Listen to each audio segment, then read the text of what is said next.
నిజామాబాద్ జిల్లా బోధన్ మండలంలోని సాలురా, ఫతేపూర్, తగ్గెల్లి, కాజాపూర్ గ్రామాల్లో కొనుగోలు కేంద్రాలను బోధన్ మండల రైతు సమన్వయ సమితి కోఆర్డినేటర్ బుద్దె రాజేశ్వర్ తనిఖీ చేశారు. రైతులు వడ్లను తేమ లేకుండా 17% మాయిశ్చర్తో నాణ్యమైన సరుకును సెంటర్కు తీసుకురావాలని కోరారు. ఈ సంవత్సరం అధిక వర్షాలు పడి వరి, సోయా పంటలు దెబ్బతిన్నాయని, రైస్ మిల్ యాజమాన్యం బాగాలేవని తీసుకోవడం లేదని పేర్కొన్నారు. రెవెన్యూ యంత్రాంగం సమ్మెలో ఉండడం వల్ల రైతులకు వీఆర్ఓలు పర్మిట్లు రాయడం లేదని, దీంతో రైతులు ఇబ్బంది పడుతున్నారని ఆవేదన వ్యక్తం చేశారు. అధిక వర్షాలు పడడంతో అక్కడక్కడ దెబ్బతిన్న పంటలను కొనుగోలు చేసే విధంగా అధికారులను ప్రభుత్వం ఆదేశించాలని కోరారు.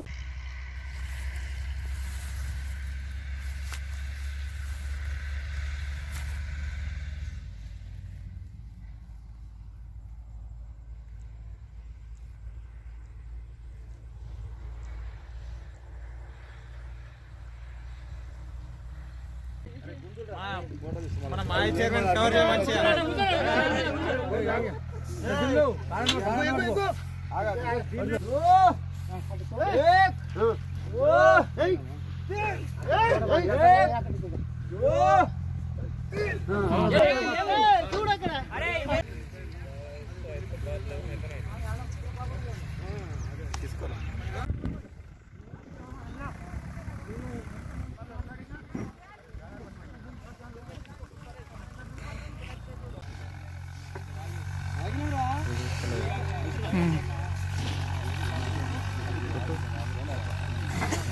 అయితే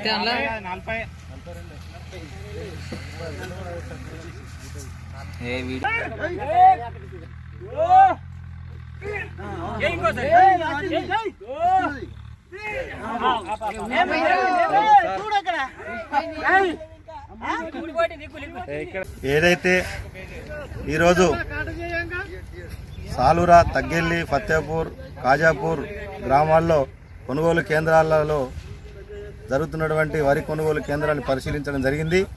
మరి ఎక్కడ చూసినా రైతాంగం మరి చాలా ఇబ్బంది పడుతూ ఉన్నారు. మరి అదేవిధంగా ఏదైతే మొన్న అధిక వర్షాలు పడడం వల్ల కొంత పంట దెబ్బతిని అక్కడక్కడ తాలు, నల్లగింజ రావడం జరిగింది. రైతాంగం కూడా చాలా ఇబ్బంది పడుతూ ఉన్నారు. మరి అదేవిధంగా ప్రభుత్వానికి మేము కూడా చెప్తా ఉన్నాం. మరి ప్రభుత్వ అధికారులు కూడా ప్రభుత్వానికి చెప్పడం జరిగింది. మంత్రులు కానీ మరి ఎమ్మెల్యేలు కూడా మరి జిల్లా కలెక్టర్ గారికి చెప్పడం జరిగింది. మరి ఏదేమైనా కూడా అక్కడక్కడ దెబ్బతిన్న పంటలను కూడా ప్రభుత్వం కొనుగోలు చేయాలని చెప్పి నేను విజ్ఞప్తి చేస్తూ ఉన్నాను. ఇప్పటికే రైతాంగం చాలా నష్టపోతూ ఉన్నారు.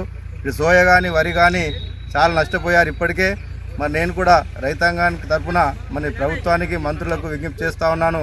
మరి జిల్లాలో ఉన్నటువంటి మరి జాయింట్ కలెక్టర్ గారికి, అదేవిధంగా పౌర సరఫరాల శాఖ అధికారులకు ఇమీడియట్లీ ఆదేశించి మరి రైతులు ఇబ్బంది పడుతున్నారు కాబట్టి మరి ఎక్కడెక్కడ దెబ్బతిన్న పంటలు కూడా కొనే విధంగా చర్యలు తీసుకోవాలని చెప్పి నేను విజ్ఞప్తి చేస్తూ ఉన్నాను.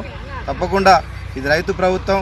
గౌరవ ముఖ్యమంత్రి కేసీఆర్ గారు రైతు బిడ్డ కాబట్టి, రైతుల కష్టాలు చేసిన వ్యక్తి కాబట్టి జిల్లా మంత్రులు మరి ఉన్నటువంటి మా ప్రశాంత్ రెడ్డి అన్న గారికి నేను విజ్ఞప్తి చేస్తూ ఉన్నాను.